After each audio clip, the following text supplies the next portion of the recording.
Hey guys, we're back again with CJ. A good driver, very good driver.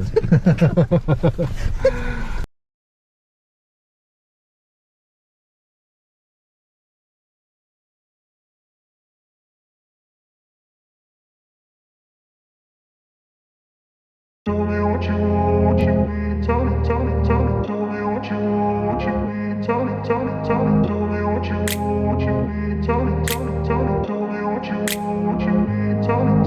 I grew up in a place. Okay, so ngayon gagawa tayo ng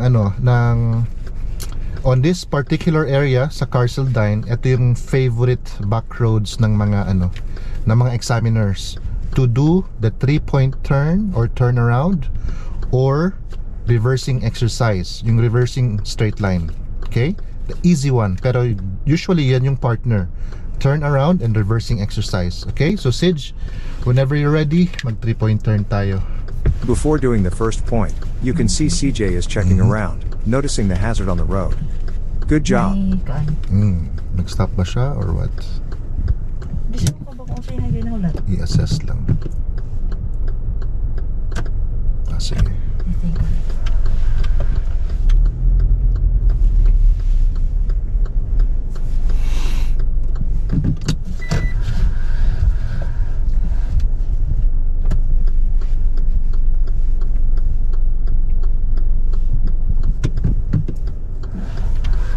Nice, good job.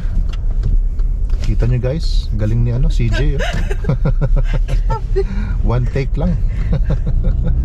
Alright, just go straight, follow the road.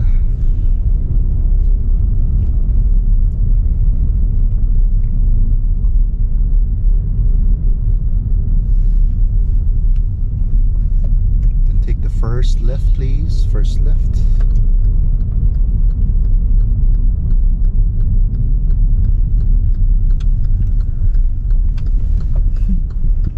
Street sweeper.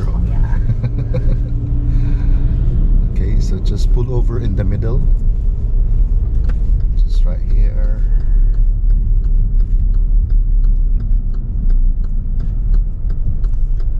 Alright, so secure the car please.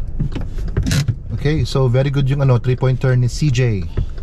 That's how you do it, no? Ang technique kasi niyan, you don't need to rush. Okay, pag sinabi ng examiner na doing a certain maneuver, you have the time to think. Alright? So ngayon gagawa tayo ng reverse straight line exercise. Yung reverse lang. Madali lang, no? No need to swerve on the left or right, just straight lang. Magre-reverse lang tayo. O sige. Whenever you're ready.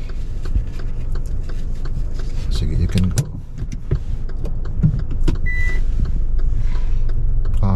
May street sweeper na naman. So pili tayo ng road. Sige, just go straight, then left turn tayo sa end of the road. Kantsawan yung kanin ko.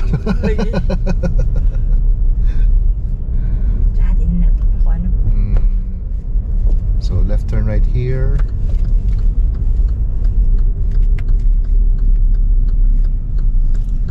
Wow. Let's go, yeah. Okay, and then left turn right here.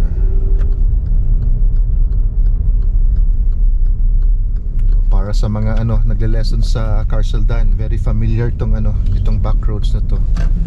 Okay, so pull over there. Siguro sa bin. Yeah. So just right here.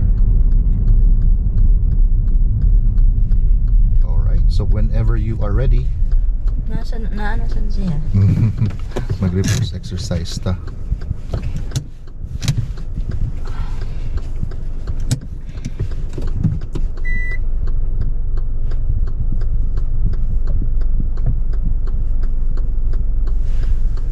Good job, that's it.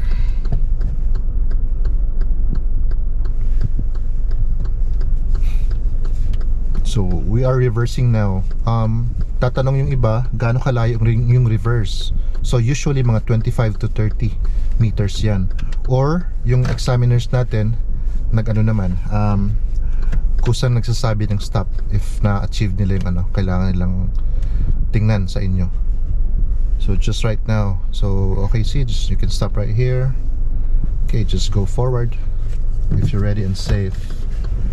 So yun lang guys, very easy, di ba Sige? Super easy kasi ang galing ng driver natin yan. Conversion lang kasi siya Philippine license to Australian.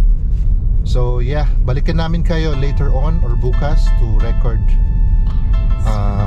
yung mga actual na test routes namin tomorrow. Okay?